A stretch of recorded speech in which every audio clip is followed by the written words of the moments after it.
What is going on, family? We're on day 112 with Jesus, day 112 to freedom, and we got motion, kid. We got motion. You already know. We're now the book of Matthew today. We're still in Matthew. Let me see. Getting close to the end, but we're on Matthew 27. Judas hangs himself. Very early in the morning, the leading priests and the elders of the people met again to lay plans for putting Jesus to death. Then they bound him, led him away, and took him to Pilate, the Roman governor. When Judas, who had betrayed him, realized that Jesus had been condemned to die, he was filled with remorse. So he took the 30 pieces of silver back to the leading priests and the elders. "I have sinned," he declared, "for I have betrayed an innocent man." "What do we care?" they retorted. "That's your problem." Then Judas threw the silver coins down in the temple and went out and hanged himself. The leading priests picked up the coins. "It wouldn't be right to put this money in the temple treasury," they said, since it was payment for murder. After some discussion, they finally decided to buy the potter's field, and they made it into a cemetery for foreigners. That is why the field is still canceled, the field of blood. This fulfilled the prophecy of Jeremiah that says, "They took 30 pieces of silver, the price at which he was valued by the people of Israel, and purchased the potter's field as the Lord directed." Jesus' trial before Pilate. Now Jesus was standing before Pilate, the Roman governor. Are you the king of the Jews?" The governor asked him. Jesus replied, "You have said it." But when the leading priests and the elders made their accusations against him, Jesus remained silent. "Don't you hear all these charges they are bringing against you?" Pilate demanded, but Jesus made no response to any of the charges, much to the governor's surprise. Now it was the governor's custom each year during the Passover celebration to release one prisoner to the crowd, anyone they wanted. This year there was a notorious prisoner, a man named Barabbas. As the crowds gathered before Pilate's house that morning, he asked them, "Which one do you want me to release to you, Barabbas or Jesus, who is called the Messiah?" He knew very well that the religious leader had arrested Jesus out of envy. Just then, as Pilate was sitting on the judgment seat, his wife sent him this message: "Leave that innocent man alone. I suffered through a terrible nightmare about him last night." Meanwhile, the leading priest and the elders persuaded the crowd to ask for Barabbas to be released and for Jesus to be put to death. So the governor asked again, "Which of these two do you want me to release to you?" The crowd shouted back, "Barabbas." Pilate responded, "Then what should I do with Jesus, who is called the Messiah?" They shouted back, "Crucify him." "Why?" Pilate demanded.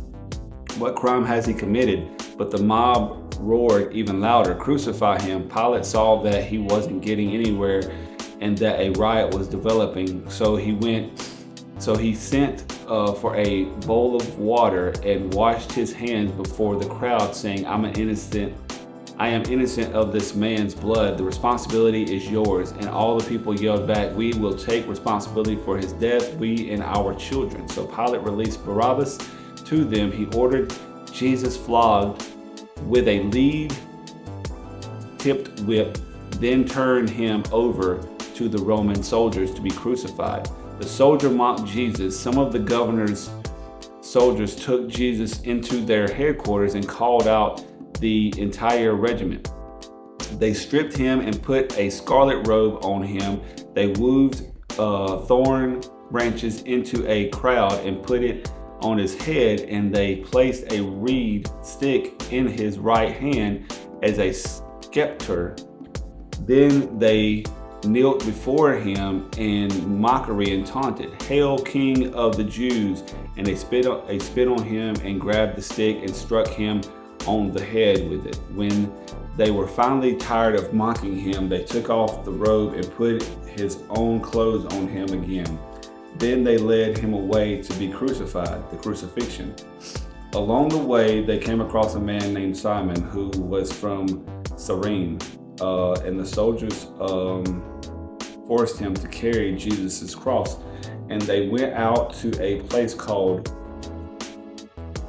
Golgotha, which means place of the skull. The soldiers gave Jesus wine mixed with bitter gall, but when he had tasted it, he refused to drink it.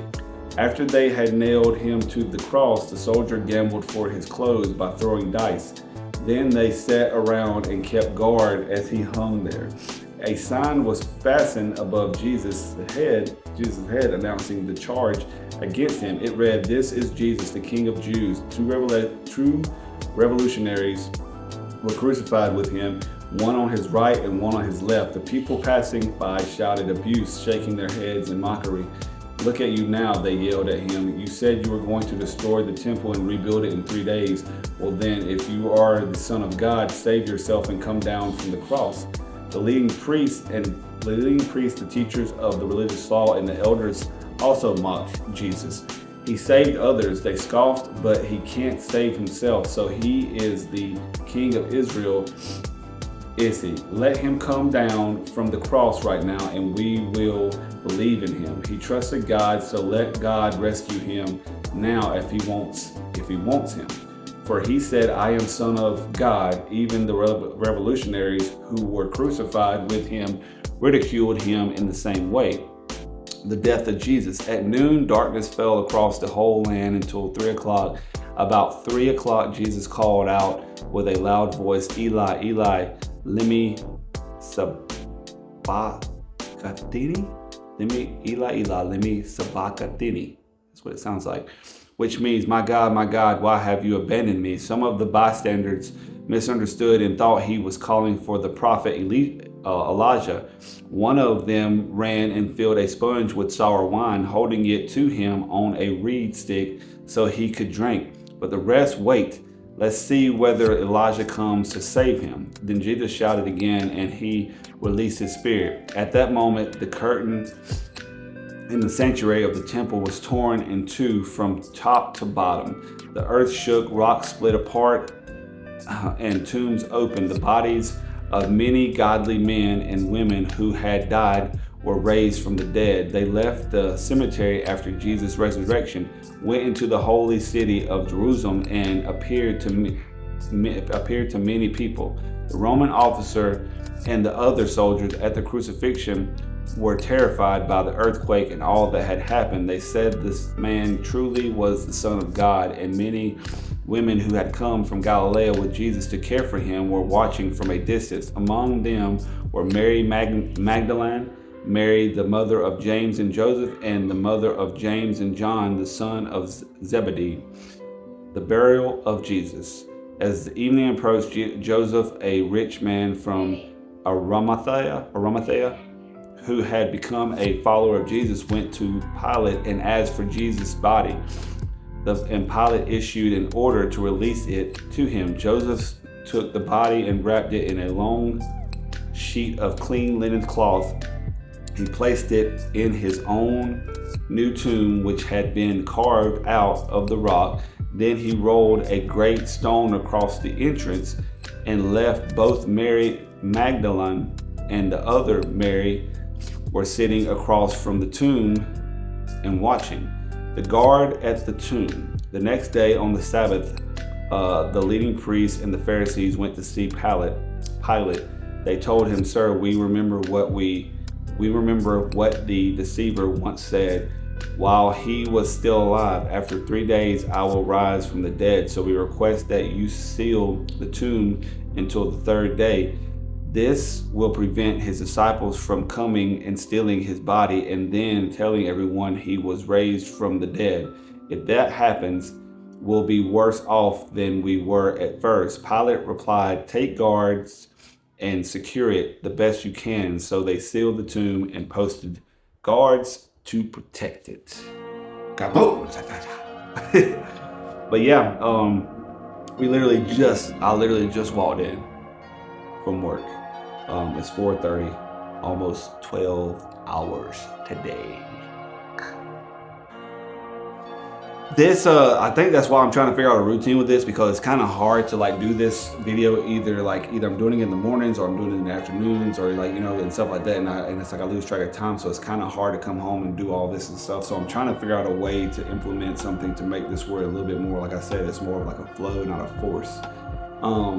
But it's just something that keeps pulling me to like make sure I keep doing it, So I'm trying to figure out a better way to go about it. Trying to see if maybe I should go down to where I'm doing it like once a week, and other days that I'm possibly off, do, like say I'm off 3 days a week, do it 3 days a week, or do it once a week with Jesus, and then like, the other 2 videos just be something else that I create. I don't know, man. I'm just trying to run with it, see what I can create, see what I can make happen. But you already know, we still got motion, we still pushing, we still gonna keep the motion going, not letting up. We have one more chapter out of Matthew to read. Tomorrow will be Matthew 28. And we're just gonna go from there. We have our rules that I said that we were actually making sure that we are doing.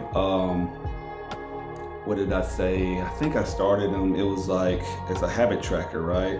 So basically in the habit tracker, I got my time with God, I got my train, but my training is 5 days a week minimum. Drink my water, cold shower, and eat. These are the things I'm trying to do. I implemented them. I'm basically going to say it, but like, you know what I'm saying? But I literally am trying to knock these things out. Basically, just trying to do this all the way to my birthday, which is February 19th. I got a goal of trying to hit 175 to 180 by February 19th. Last time I weighed myself, I think I was 212 or 214. And man, I'm just trying to hit a goal. You know what I'm saying? Like this fitness thing, man. I'm just trying to go into the new year doing right, and just 10 toes down on Jesus. You already know. You know what I'm saying? So yeah, man. You guys already know what it is. Thank you guys for actually tuning in and sticking around this long. For anybody that is tuning in and watching, for the people that's liking it, that's viewing it, appreciate you guys more than anything. And you already know what it is. It's peace, it's love, and it's happiness. Big faith.